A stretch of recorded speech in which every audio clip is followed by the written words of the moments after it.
So another year is ending, a new one is beginning.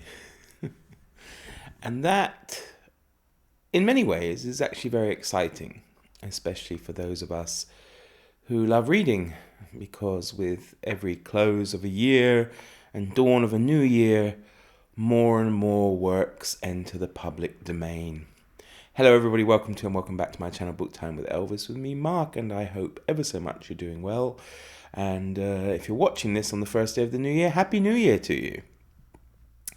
And if you've been watching this channel for a while, you'll know that I'm a big fan and a little bit of a champion of public domain works. I used to run a segment on this channel called the Friday Freebie, where I would put forward different works that I discovered in the public domain for people to read. I'm also part of the Raiding Project Gutenberg event that has taken place over the last two Novembers. And so I thought I would look through and see what kind of goodies are coming our way in 2024. They'll all be available, of course, on the 1st of January 2024.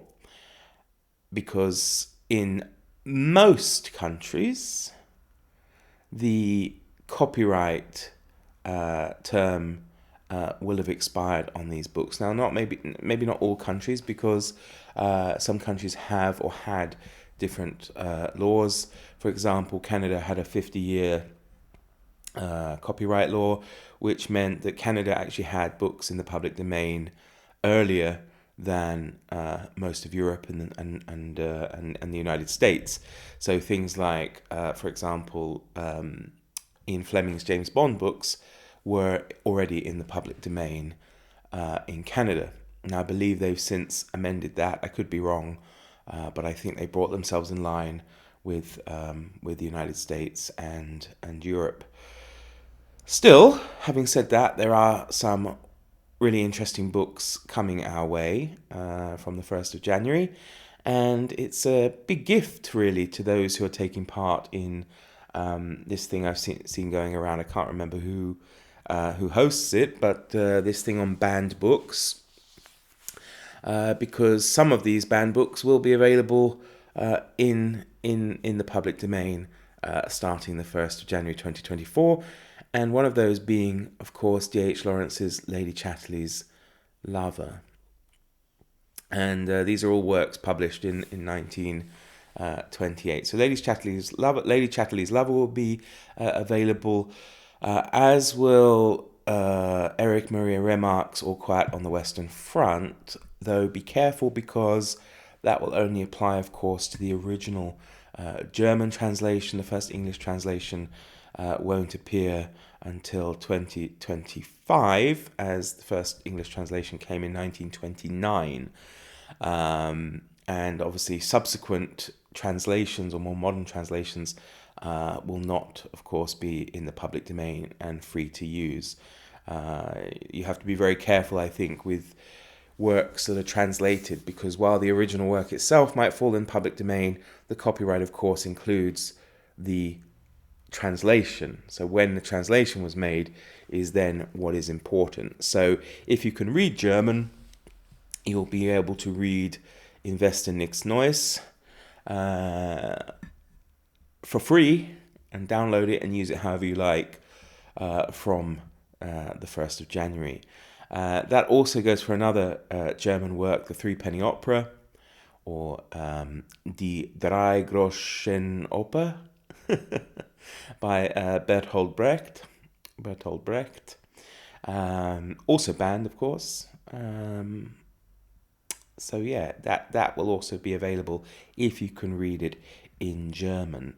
However, some, of course, English works, well-known English works that you can read in addition to Lady Chatterley's Lover, will be things like Orlando by Virginia Woolf. You can read House at Pooh Corner for free. It will be available and in the public domain. And of course, the exciting thing about that is, while Winnie the Pooh himself is in the public domain, at least the character or illustration of Winnie the Pooh by E.H. Shepard, not, of course, the Disney version, In the House at Pooh Corner, we get to meet Tigger. So E.H. Shepard's version of Tigger, the character, will also be in the public domain, its likeness and whatnot. So that is also pretty cool. And Peter Pan. Now, Peter Pan, of course, has been in the public domain for a while because it was originally released, I think, in 1904, 1911, something like that, as a play. But the book itself was not specifically published for copyright purposes until 1928, therefore releasing it in 2024. It'll be interesting to see the impact if it hasn't. The situation may have already had an impact on the person who benefited from it, because Barry actually had the rights to Peter Pan, which he signed over to Great Ormond Street Children's Hospital in London. So I guess for many years they benefited from that. And with Peter Pan being in the public domain, of course, it means that they're not benefiting from that anymore. But Peter Pan, or the Boy Who Wouldn't Grow Up, will be fully available from 2024. And then Evelyn Waugh finds one of his books making its public domain debut, and that's Decline and Fall. Agatha Christie continues now to be a steady release into the public domain. And this year, her The Mystery of the Blue Train, will be released into the public domain for our consumption without us having to buy it. You can download it, or you will be able to download it, of course, from Project Gutenberg. I would imagine they've got a lot of these up and running and ready to go as the new year dawns. And then a few I haven't heard of. W.E. Du Bois' Dark Princess, Claude McKay's Home to Harlem will also be joining us in the public domain, joining those in the public domain. Radcliffe Hall's The Well of Loneliness. Wanda Gagg's Millions of Cats, and apparently this is the oldest picture book, or the oldest American picture book that is still in print, also finds its way to the public domain, as well as Robert Frost's West Running Brook and Ben Hecht and Charles MacArthur's The Front Page.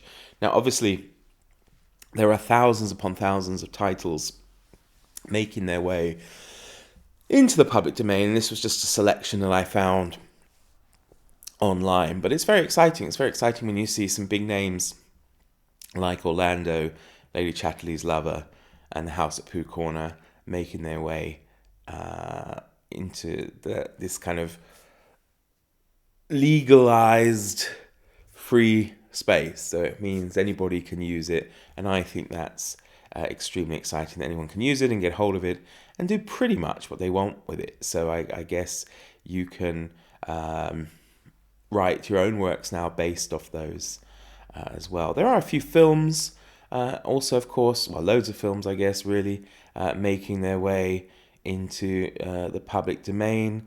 Probably one of the most famous characters is that of Steamboat Willie, which of course is the precursor to Mickey Mouse from Walt Disney. So Steamboat Willie will be making its way. Buster Keaton film The Cameraman will also be available too. Also exciting one is The Man Who Laughs, which is based off a book by Victor Hugo. And the interesting thing about this, of course, is that he's believed to be the inspiration for the character the Joker from Batman. We'll also see Emil Jennings's The Last Command, for which he won the first Academy Award for Best Actor. So that's also kind of cool, isn't it? The Singing Fool, which was the follow-up to the famous Al Jolson The Jazz Singer, will also be available in the public domain, as well as Carl Theodor Dreyer's The Passion of Joan of Arc, and lastly The Circus, that was directed by Charlie Chaplin. You'll also be able to find those online for free without copyright too, which again I think is extremely exciting, as well as also sound recordings, musical compositions, things like When You're Smiling, Animal Crackers, which is the Marx Brothers musical, Mac the Knife, in its original German, will be available. I didn't know it was originally in German, but there you go. But that will be available, although not any English versions won't be available there. But so there we have it. It's a little bit of a brief rundown of what's coming up in the public domain in 2024. So that's works from 1928 and sound recordings from 1923.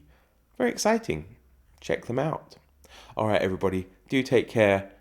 And once again, Happy New Year to you. I hope all your dreams come true and wish you and your families all health and happiness. Take care. Bye-bye.